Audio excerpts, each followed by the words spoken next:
Hello, everyone. A very warm welcome to all of you.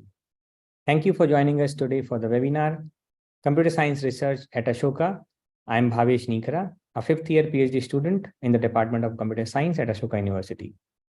Joining me today is one of Ashoka's most distinguished faculty member, Professor Devayan Gupta, who is an Associate Professor of Computer Science at Ashoka University. Welcome, Professor.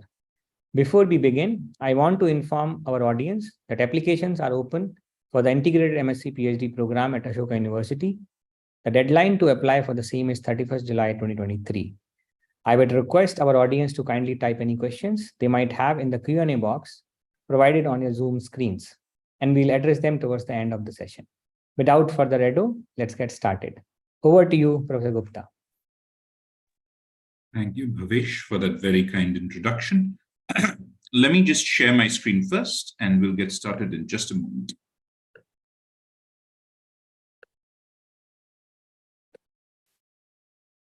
Bhavesh, could you confirm that you can see a full screen at this point? Yes, I can see the screen. Okay, fantastic.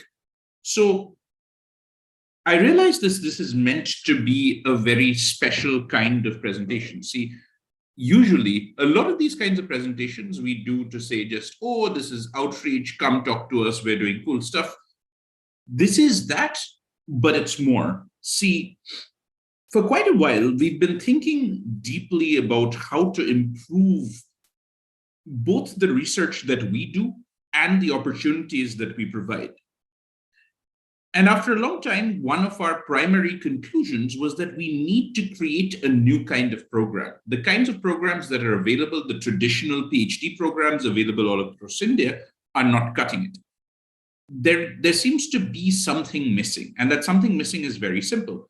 Pretty much all PhD programs require you to have completed a master's degree or a BTech degree before that. However, the vast majority of students in India have been completing 3-year degrees. Given that scenario, it is perhaps criminal that there isn't a direct path forward for them. They need to do a different thing for 2 years, even if they know that research is what they want to do. That was half of the puzzle. The other half is a simple fact of life. We don't know what we're doing. Nobody does. Anyone who tells you that they're completely sure of their position in life, they're lying to you, right? So the vast majority of undergraduates and high schoolers, you're taking the opportunities you've been given. Maybe in class 10, 11, you had a good physics teacher, you ended up taking physics. Maybe you had a good computer science teacher and you ended up taking computer science. A lot depends on what opportunities you were given early on, especially in class 9, 10, 11, 12. And also on the kinds of direct exposure that you got. Maybe you were in your first year of college and you attended a very interesting talk. And those little things have pushed and prodded you into a particular pathway. However, you stand now at a very interesting position. You're nearing the end of your undergraduate career and you're trying to choose where to go. One of the most lucrative and fast-moving areas in the world right now is computer science, but maybe you didn't take computer science early on, right? Maybe you ended up taking a different subject. But suddenly, due to our norms in India, you're stuck. You took physics, you did well at it. Towards the end of your physics career, you ended up focusing on a particular sub-area of physics. Let's say you got super duper interested in large-scale chaotic systems or something of that sort. Yeah. You started studying the three-body problem, and you got interested in machine learning approaches to solving simplified variants of that problem. I'm repeating something one of my students worked on. And then you realize that leads you into a particular sub-area of research, which isn't physics anymore. Reality doesn't care how we sort of separate out an area of thought and say, this is chemistry, this is physics, this is computer science. Truth can lead you anywhere. And perhaps your truth might lead you to an area that is in or at least borders on computing. In such a scenario, in India's current conditions, it becomes difficult to find a way to move your research forward. How do you even get into a research program if you're switching fields? So we decided to take both of those problems and solve them together. We're launching a new integrated master's and PhD program, which is both going to take students with 3-year degrees, but not just any 3-year degrees. We're going to take a variety of them. So it's not just you need to have a 3-year BSc in computer science. If you have a BA in economics, we'll take you, right? There's a whole list of items that has been, don't worry, we have slides where we'll go over the subjects, and these are indicative. What we're really after is some basic amount of mathematical foundation. See, if you're going to hit the ground running in research, we can train you up. Even if you don't know how to code, we can train that up. What is very difficult to do is if you do not have your mathematical foundation solidified, to train that up, because that in itself is going to take years. So as long as you have taken some solid bachelor's degree with a reasonable foundation in the mathematical basics, we are happy to discuss taking you, okay? But what does it mean we are happy to discuss taking you? Who's we? That's what we're going to explain over the next few minutes. So Ashoka University is a very new university. It's a toddler, right? Like universities need about 25 years. They take a generation to stabilize. Anything younger than 25 years as a university is a young, germinating university. And Ashoka is around a decade old, more or less. Already in this time, we've done quite well for ourselves. We've managed to grow out certain departments quite a bit. We have especially, we are especially well known for some of our humanities departments. Econ is doing incredibly well. Biology is expanding rapidly. Over the last couple of years, the powers that be at Ashoka have decided to put in a very large push in the sciences. This means, physics, chemistry, mathematics, computer science, biology. We really want to push this out because I think it's important to understand the thing that I said before. Let me reiterate it. It is not the case that you can just separate out reality and say, this box, this is chemistry, that box, that is computer science. You need a fuller understanding. And your understanding of philosophy, your understanding of history is incomplete without understanding physics and biology and computer science, and vice versa. Right. I'm sure there are some folks who are a little bit confused by that or disagree with that. Happy to check. We'll go deeper into that in just a moment. But our vision of computer science research at Ashoka involves something called CS plus X, but it's important to understand that this is not CS plus other stuff divided by 2. We really want to use computer science to make a powerful impact upon the world. We live in a country right now which is at the forefront of digitization and the use of artificial intelligence, right? We're starting to use Aadhaar and UPI. We're about to launch at scale things like PM Gati Shakti, the Open Network for Digital Commerce. We have our healthcare IDs coming up. There are huge rollouts of digitization happening across sectors. And this huge public infrastructure, which our government is putting in a lot of sweat and effort into, that's going to result in a huge amount of private enterprise that is built on top of this infrastructure. However, a lot of this private enterprise and even some of the government infrastructure, these are just software solutions. They are attempts to implement a solution to a problem that they see. There needs to be a lot of use case analysis. There needs to be a lot of principled thinking and planning and solid computer science to make all of these better. Instead of solving problems after they actually come to us, can we predict what problems will happen? And a lot of that requires deep interaction between, let's say, sociologists and computer scientists and others. given the unique nature of the Ashoka curriculum and the departments that make up Ashoka, we are very, very, very well positioned to take advantage of these things. Let me talk to you a little bit about the primary areas of interest at Ashoka, right? These are indicative. They are certainly not exhaustive. There's a lot more that many people are doing. We have hundreds of professors, right? I couldn't possibly know what everyone is up to. But I've tried to boil this down into 5 major pillars. There is one side of a real focus into the philosophy of computational thinking. This includes working on new algorithms, working on impossibility results, pure logic, things of that variety.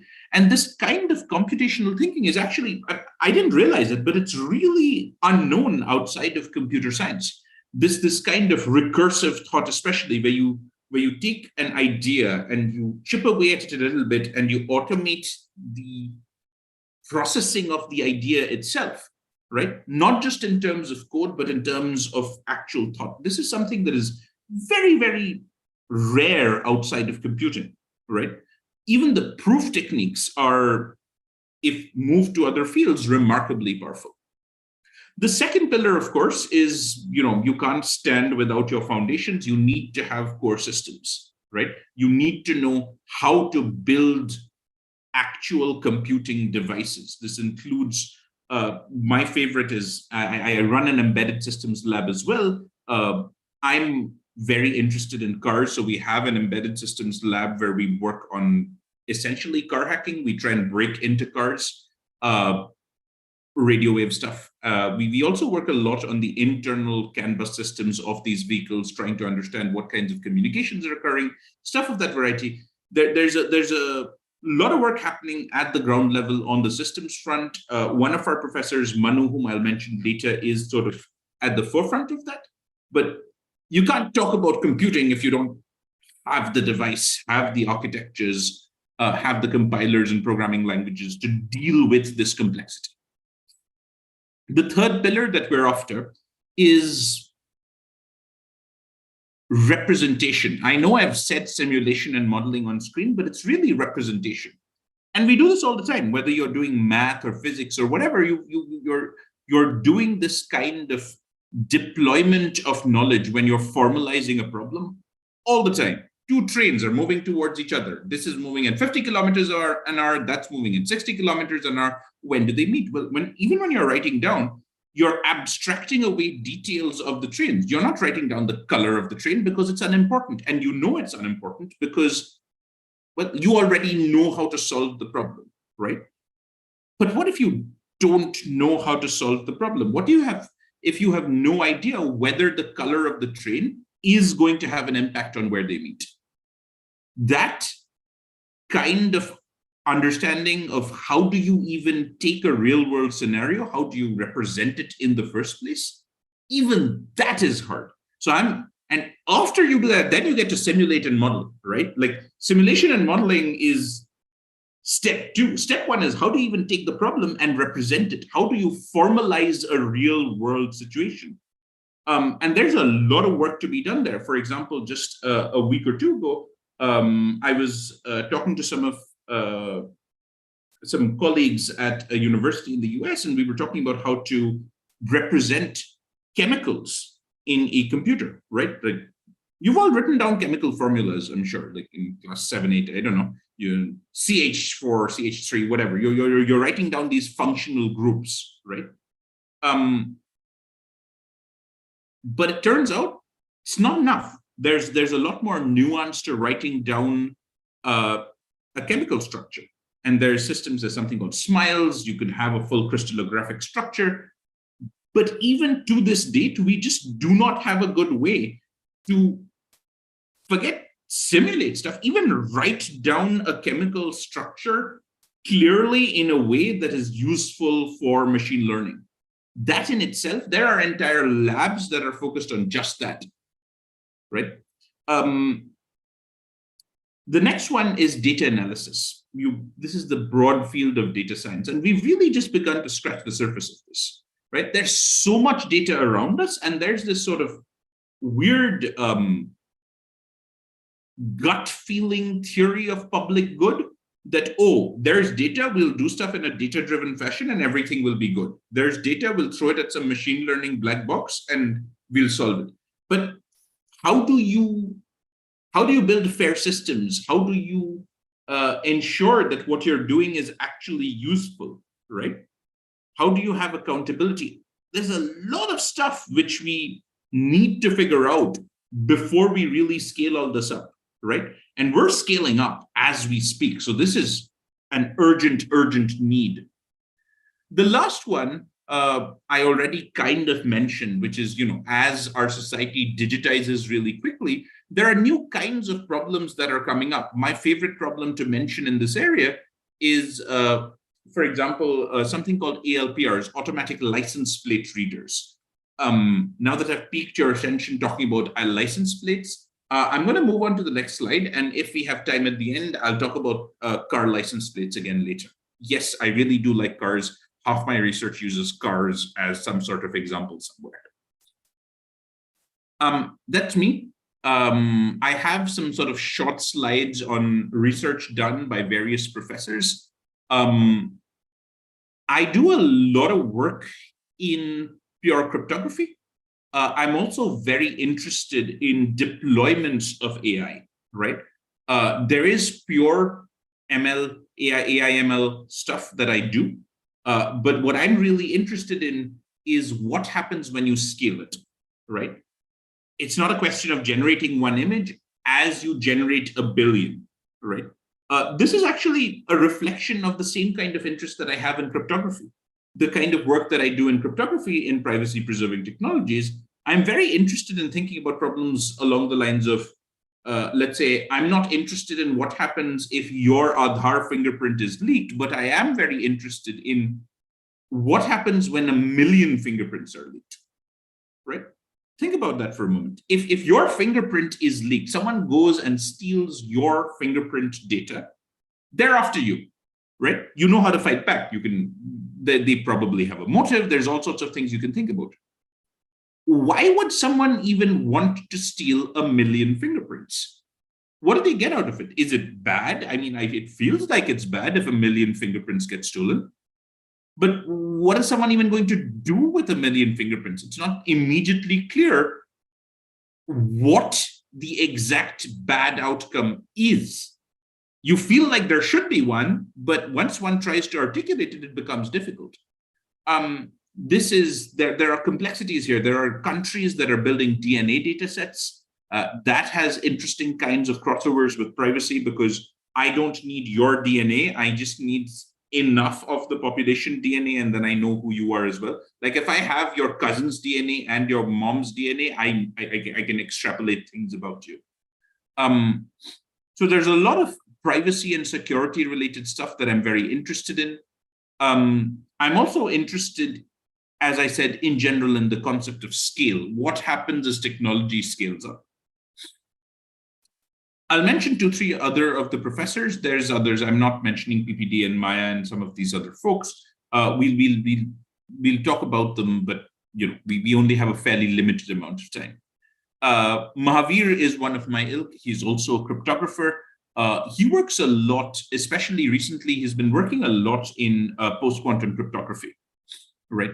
And he's been specializing in post-quantum secure signatures and things of that variety. So those of you who are really, really interested in how do we defend against quantum computers in the future, if you have a solid interest in that, do get in touch with him. He's one of the best people around. Slide. Manu is our systems guy. But what I like about him is he's not the boring kind of systems guy. There's a boring kind of systems person who just sort of fiddles around with computers all day and writes compilers, and they're very nice people, I'm sure. But Manu does a lot of very interesting work in taking these same concepts and applying them at scale to human behavior and society and things of that variety, right? I'll leave it to you to go stalk him online and find out more about him.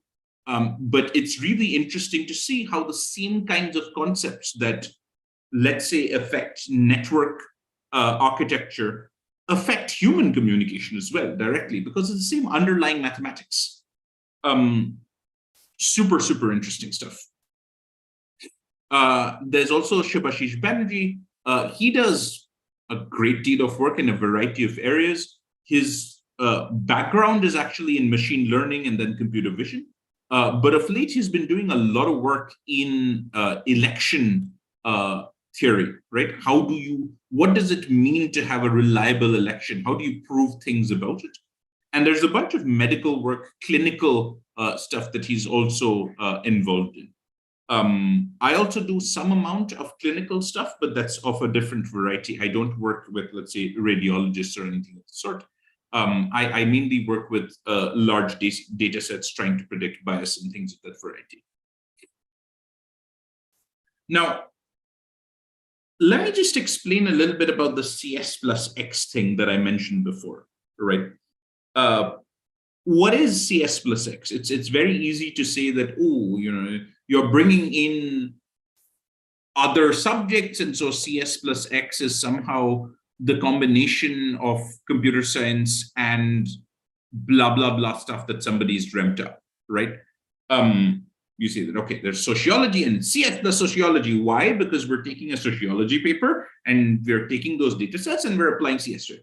That is a very sort of strawman version of CS plus X. That's not what we're particularly interested in, right? It is our principled and considered belief that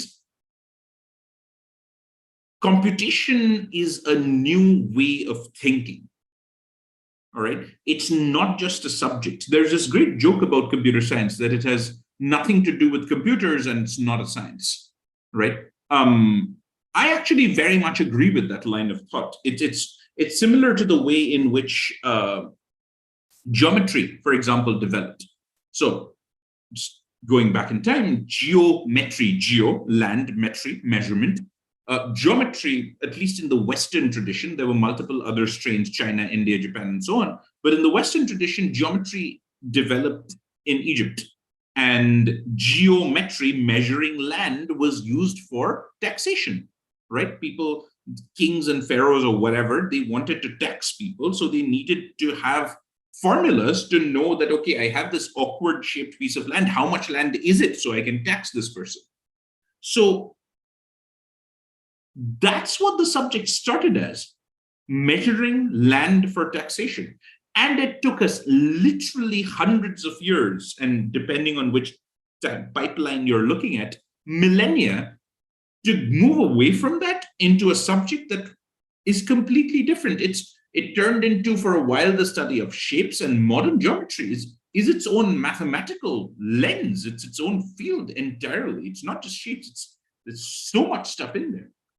And I think we're just at the sort of measuring land level when it comes to computer science, right? It's a relatively new field.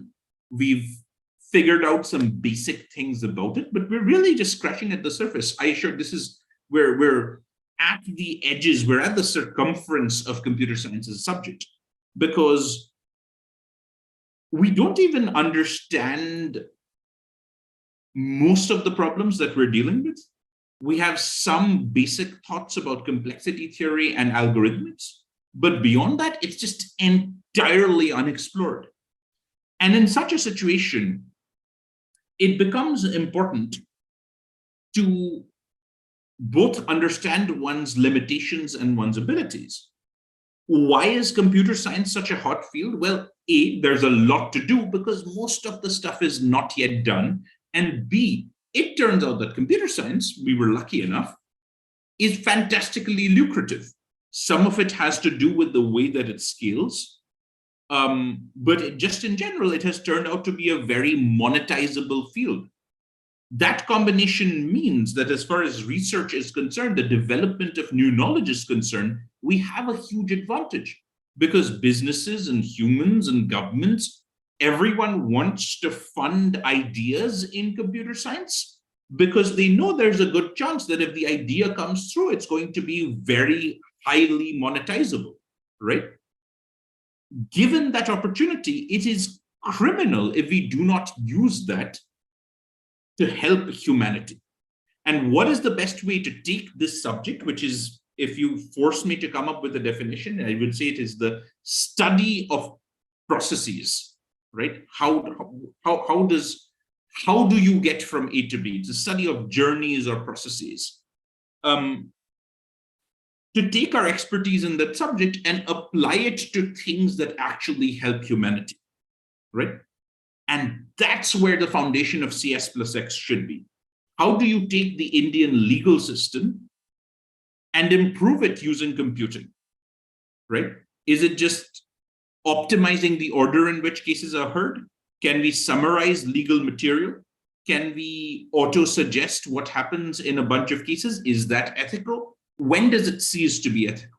How do you think about this? So this, again, you're going to need your philosophers, you're going to need your linguistic scholars, because remember, there's a huge variety of languages in India. Go look up Bhashani, by the way. Super interesting stuff. If you're interested in Indian languages and ML. And in every single one of these impact target areas, there is so much that computing can do. Now, I will say that there's, even if you come in for an integrated MS PhD, there will be a fair bit of undergraduate integration. And this is a simple outcome of the fact that Ashoka, as I said, it's a young university, and the balance of postgraduate versus undergraduate numbers is heavily in favor of the undergraduates. There's just a lot more undergraduate students. This is actually pretty much the case with most Indian institutes, right? Most Indian universities will have a huge number of undergraduate students and a small number of master's and PhD students. That is not the case in, let's say, quote unquote, international universities, right? You go look up the numbers at your, Harvard, Yale, Princeton, or whatever, and you'll see that your undergraduate and postgraduate, if you look at the numbers, very often the postgraduates are equal or even larger in number, right? That's what happens in a true research institution. Ashoka is moving towards that. We're rapidly hiring postgraduate doctoral scholars. This is part of that. But you will still have a fair bit of undergraduate integration. We have a number of undergraduates who are quite good, and you'll be liaising with them and working on a lot of stuff. There is some amount of coursework that you will be required to do.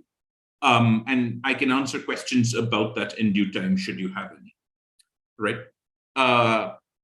This I already kind of mentioned. I'll skip this slide. It is colorful, though. It's a very nice slide. I like it. Let me just mention a couple of different things about the integrated PhD program before I move on to Q&A. I was given half an hour, and fantastically close to it. So first of all, in order to be eligible for this, you must have I realize that you might be applying a few months before you graduate, but when you join, you must have a 3-year bachelor's degree. This can be in the fields mentioned, but we're willing to consider others as long as you have a strong background in mathematics in college. Right? We need solid college level maths, because without it, you'd spend another 3 years just getting up to speed on the math itself, right? But do reach out to us. There's an official email address and there's an official portal. You'll see that in the next slide. Do reach out to us should you have questions. We do note that you shouldn't take this as a sort of,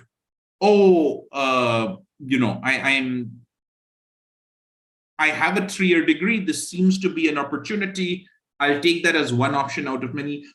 We're not going to compromise on quality. All right. We are really, really, really looking forward to getting top-notch folks who are interested in research. right?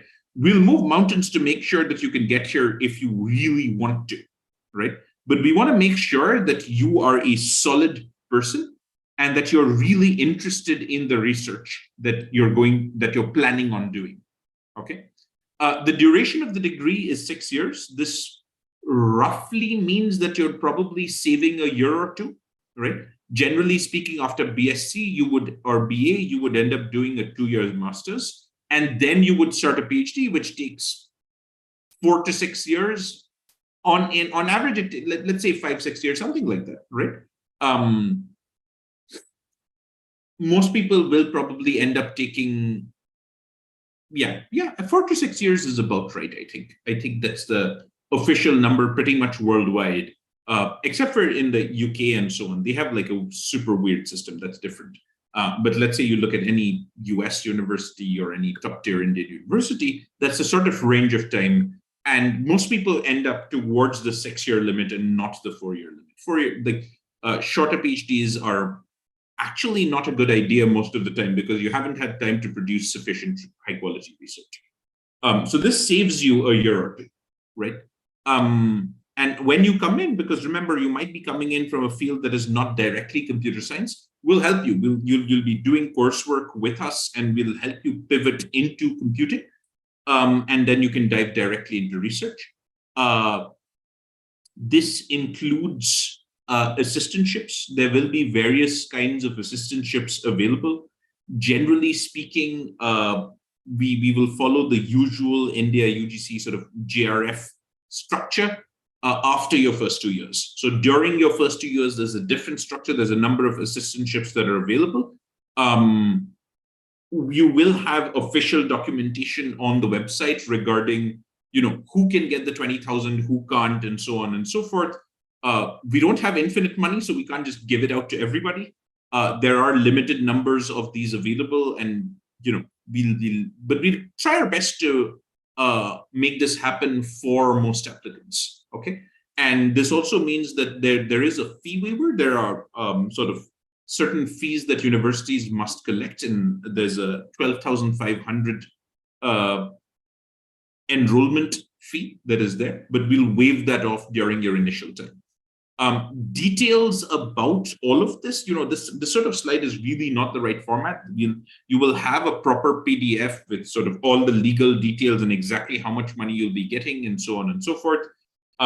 So for example, even this 35,000 that I've written is actually wrong. It's 35 plus 7. So if you choose not to stay, if you choose to sort of have your own accommodation, which is what you're expected to do, it's actually 35 plus 7, 42, right? If you choose to stay with Ashoka provided accommodation, then Ashoka charges you 7,000, so you effectively get 35. But any, let's say, international university would write that 35,000 down as 42,000, right? Because as a graduate student, you're expected to find your own accommodation, generally speaking, right? So these numbers have lots of extras in them. We will have sort of detailed documentation, sort of PDFs where all of this is explained. I expect you'll have many questions about this, so don't worry about that. This is well planned out, and there'll be plenty of documentation. In general, what I want to really assure you that we'll make sure that your financial background is not a barrier to your education, right? One of the main things we want to do is that, okay, people who generally go for master's degrees, the problem is master's degrees cost a lot of money, right? And if you know that you want to do research, you eventually want to do a PhD, you know that. And now, let's say if you're not from a very good financial situation, or even if you are really, you're wasting 2 years worth of money on this weird MSc degree, which you don't even want to do, right? You want to do research. And we're solving that problem for you, right? So we'll try our best to make sure that regardless of your financial background, your educational aspirations are not impacted in any way, shape, or form. This is just some general details about the application. It is on a rolling basis. But at some point, we do need to sort of get all the professors to sit down and go through the applications, right? So we'll be doing that after 31st July. And then we'll have further deadlines after for the next round of applications and so on and so forth. But the upcoming deadline is 31st of July, but we generally accept applicants on a rolling basis. So apply earlier and you'll be considered earlier. You don't need to wait very long. The process will involve an in-person written test. So you'll write an exam. Then if you do well in that exam, we'll call you in for an interview. So we'll pay for you to come to Ashoka campus, and we'll do an interview with you. And if all goes well, we expect offer letters to be sent out by the second week of August. All right. Let me stop here. I think we've done 1835. Fantastic. So yeah, let's answer questions now. Thank you, Professor, for the engaging talk and letting us know about the program and interesting tidbits about the research happening at Ashoka. Let's take a few questions from the audience. I tried to look through, and the most common theme I am finding is about people who are trying to apply. What are the requirements? Should they have research publication already? Should they have research already? If you already have research publications, that's fantastic. We love it. But that's not really expected. Okay. The vast majority of good bachelor students don't have research publications, right? Occasionally, someone will have one or two, but even then, what happens is very often they'll pivot, right? I can tell you that I'm a crypto person. I started out in robotics, right? Like that's what I was interested in, and then I pivoted completely. So yes, it is an advantage if you have published already, but it is not necessary for you to have done so, right? In fact, if you there can let me just say it out loud, there are a lot of predatory journals out there and a lot of really trash conferences and journals in India especially, right? There's a lot of places where you can pay to get published in very low quality publications, and something of that variety will actually be a negative impact, right? So if you're published, I'm assuming you mean a good publication at a reputable venue, right? Let's say in computing, that would be at a bare minimum some reasonable ACM IEEE place, right? That's the bare minimum. There's plenty of really trashy ACM IEEE places also, right? But if I've heard of the conference already and I know it's a good one and I see you published there, I'm like, wow, this person is great. Let's take them, right? But we don't necessarily expect that from the candidates. Okay, so continuing from there, what are the general parameters for assessment for a candidate for admission to this program? So first, we'll make sure that you're not an idiot, right? You have an exam, you're going to sit and try and solve a bunch of questions, and we'll make sure that your critical thinking, your logical capabilities, your math, you are a good, solid, clever person. That's the first thing we're going to check. Once you have passed that, we'll do an interview with you. And what we're really looking for is a combination of passion for the field. Like, why are you even doing this? Unfortunately, there are sometimes folks who are, oh, I've done my bachelor's and then I need a doctorate. I need that PhD because it's the next degree in the process. Like that's an idiotic reason to do something, right? So we want to make sure that you have some sort of clarity of thought about where you're going, what you're going to do with that degree, what are you interested in, that sort of thing. And we'll also probably ask you a bunch of questions about what sort of courses you want to take, how you want to pivot, how you got interested. We want to make sure that you're a good person, you're a good team player, you like what you're doing, you're not just doing it because someone's forcing you to.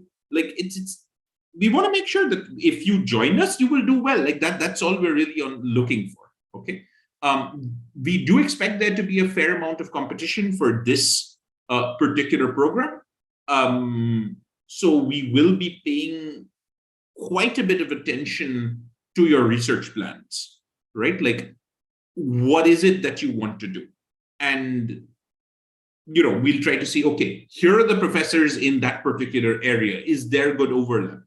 Even if there's a person who's really good, who really wants to do research, and we don't have the ability to support that particular person, right? Let's say there's a particular sub area of spectral graph theory that you're super duper interested in, and we just don't have a professor who's doing that, then we'll tell you, like, look, what are you going to do? You'll join, but we don't we don't have a good match for you. So there's a lot of stuff that we'll be considering.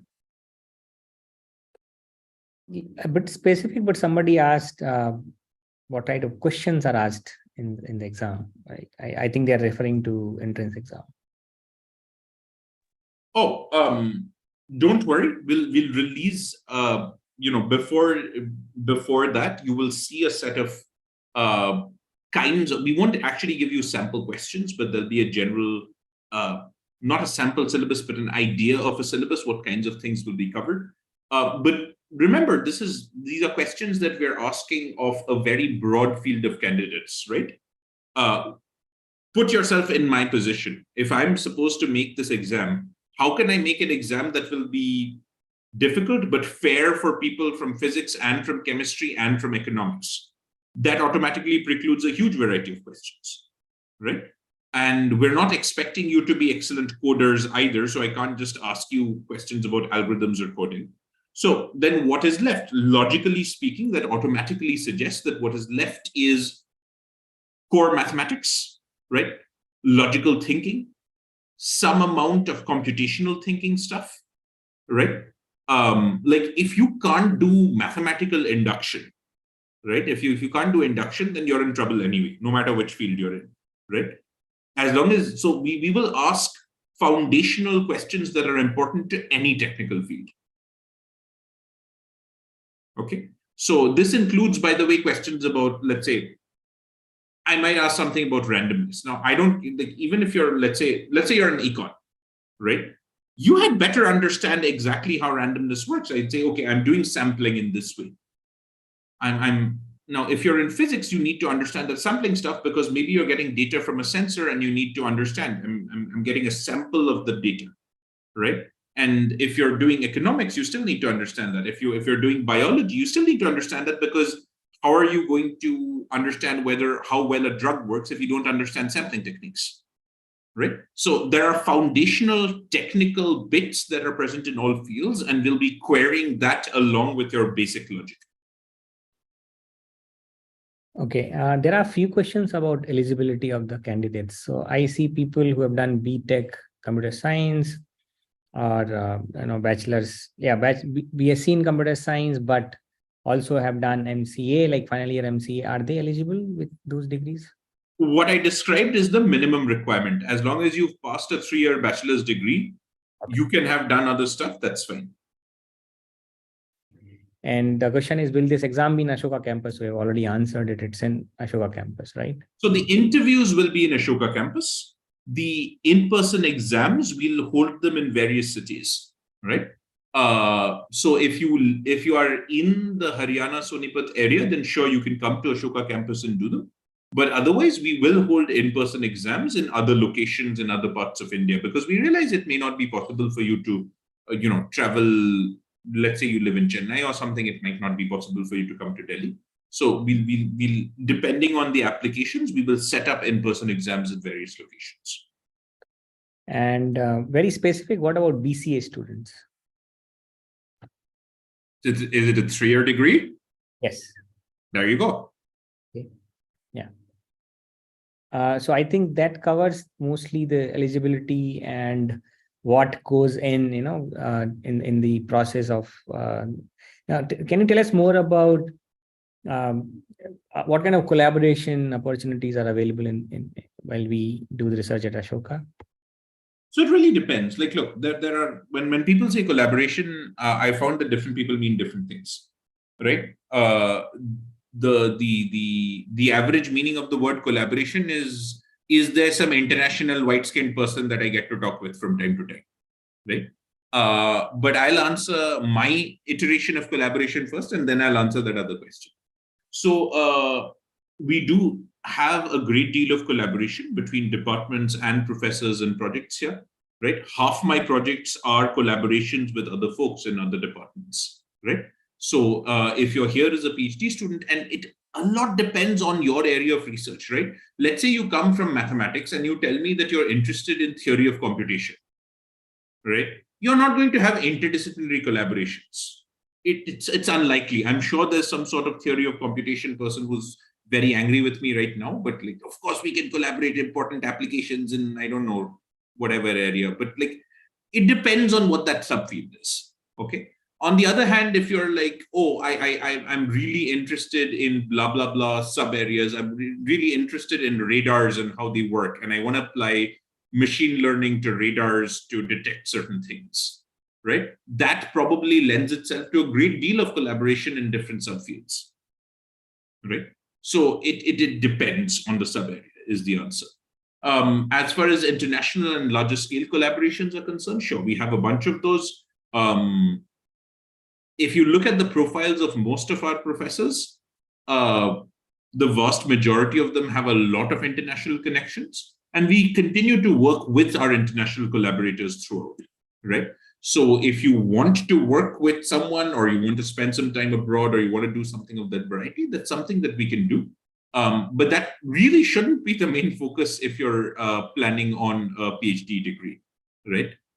Your main focus should be you are interested in the subject.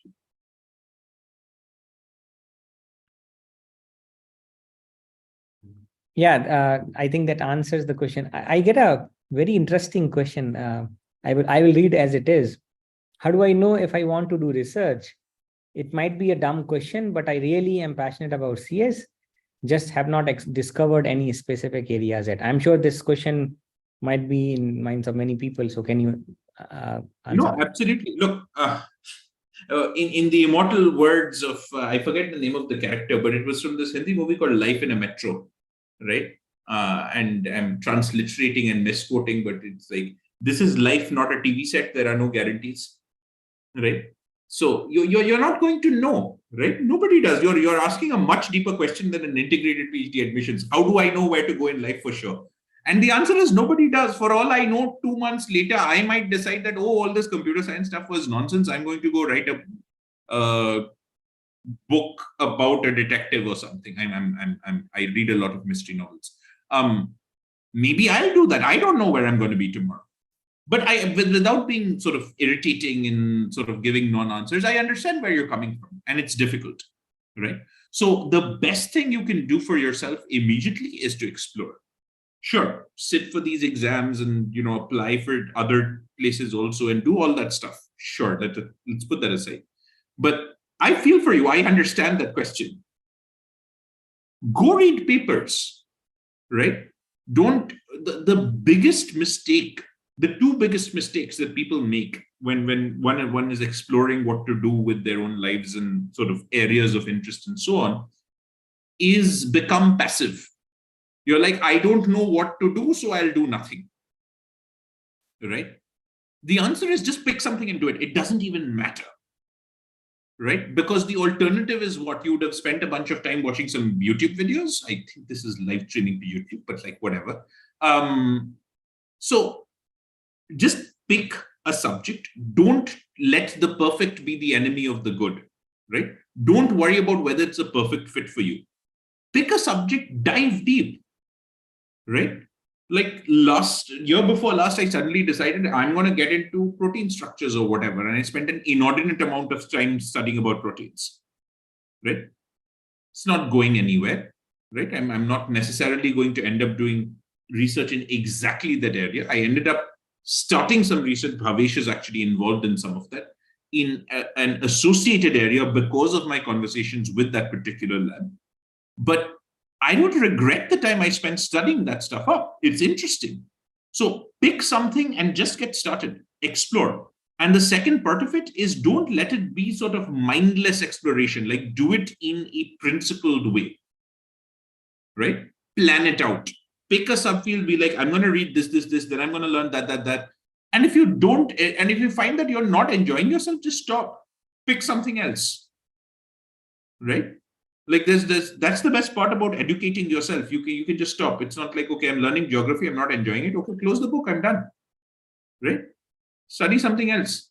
So I can tell you, I told you about proteins. Then a few months before that, I was super interested in media studies because I was looking, this was, I think there was some US election taking place at the time. And I was looking at the, various kinds of media being super duper biased about stuff. And I got very deep into the question of how do you tell whether a piece of news is biased, other than getting a bunch of humans to read it and say this is biased, that is biased, even then, how did you grab those humans? How did you sample that humans from the set of the population, right?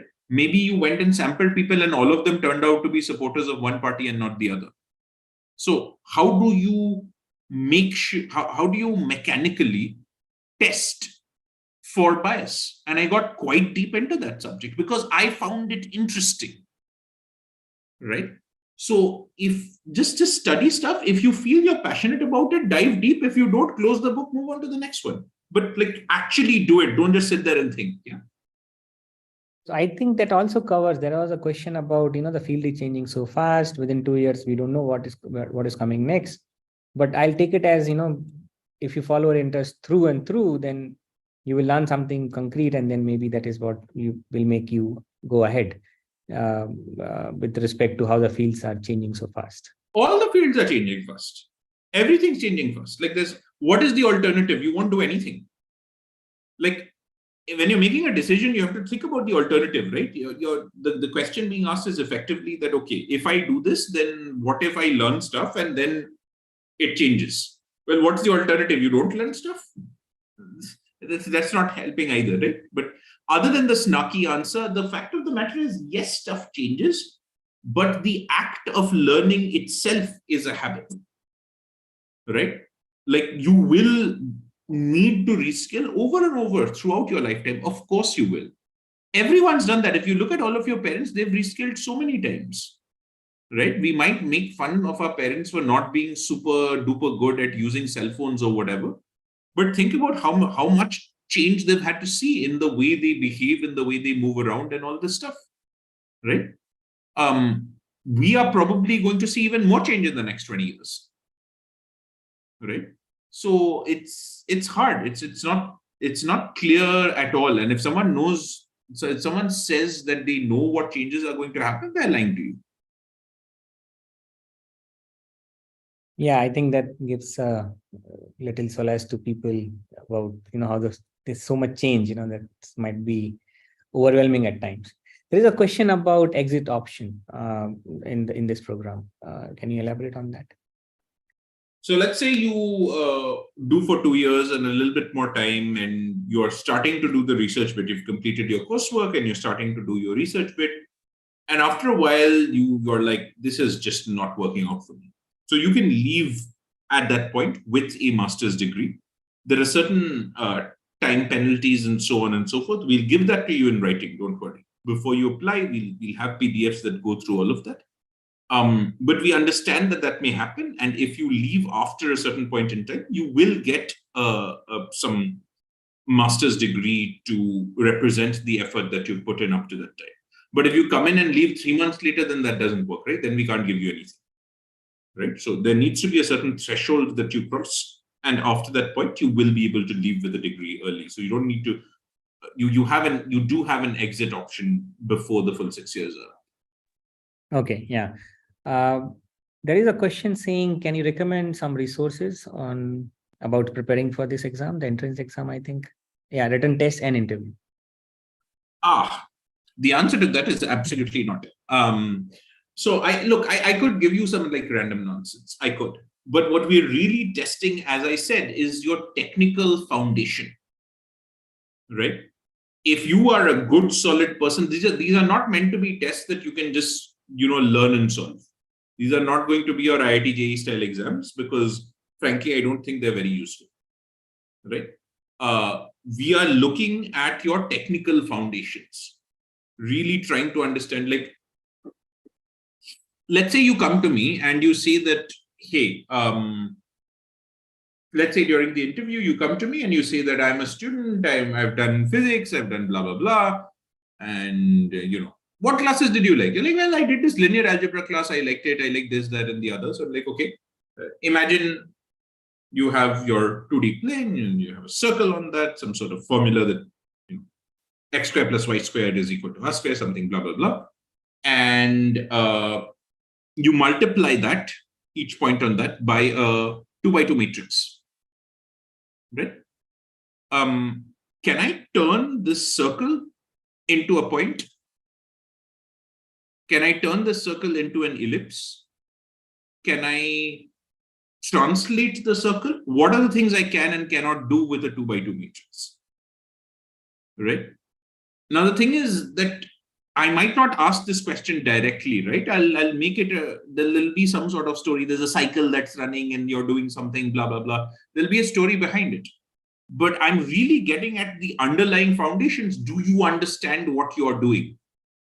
Because matrix multiplication सबको आता है, हाँ, वो class 8-9 से you row times column I have done, I've written the answer. Why row times column? क्यों? वो किसी को पता नहीं. I was told row times column, तो row times column. What is going on? What you're manipulating the underlying space, you're twisting the space, you're changing the points into something else. What are the kinds of changes you can make? What does a basis mean? Do you actually understand that, or can you just do the math? Unfortunately, the problem is that most people can just do the math. I guarantee most of the class 12 science graduates, or even a lot of the non-science graduates, you give them some sine cos tan, they'll give me the answers. Immediately, faster than I can, they'll solve the questions, they'll give me the answers.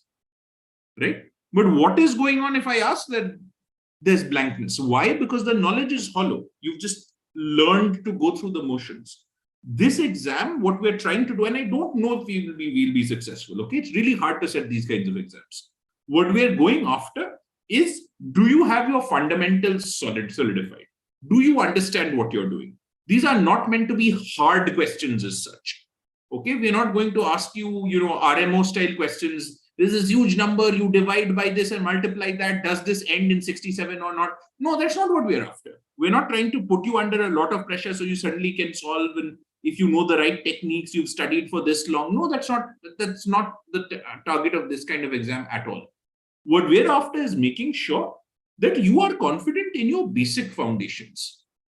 And a lot of people aren't, right? Forget all this hi-fi linear algebra stuff, right? Probability, most people's idea of probability appears to be count the number of total events, count the number of favorable events, put favorable in numerator, put total in denominator, pray to God the answer is between 0 and 1. Right? And then tomorrow you learn quantum computing and I say, okay, let's put this probability as A plus IB. And you're like, oh my God, complex number is probability. How can this be? And you'll tear your hair out. Right? So like it is important that you have your basics mastered. That's all we are going to ask. No super difficult trick questions. Okay. Thank you so much for answering all these questions, and some of them actually very personal to some students. I think with that, we're coming close to this session. Thank you for joining us for today's webinar. I hope you enjoyed being part of our discussion on computer science research at Ashoka. Before we wrap up the session, we would really appreciate it if you could please take a minute to share valuable feedback with us. The link to the feedback form is provided in the chat box. Please note that the recording of the session will be available on Ashoka's YouTube channel in case you would like to share it with your friends. I also invite you to join us on the 7th July for a webinar on Data Science Center and related research at Ashoka at 6 p.m. with Partha Pratim Das, a visiting professor in the Department of Computer Science at Ashoka University. Please note that the deadline to apply to the integrated MSc PhD program at Ashoka University is 31st July 2023. I urge you to apply soon. The application link for this is provided in the chat box. If you have any further queries regarding the integrated MSc PhD program, feel free to write to us at cs@ashoka.edu.in. Once again, I thank you all for taking out time to participate in this discussion. This brings us to the end of this session. Please take care and stay safe.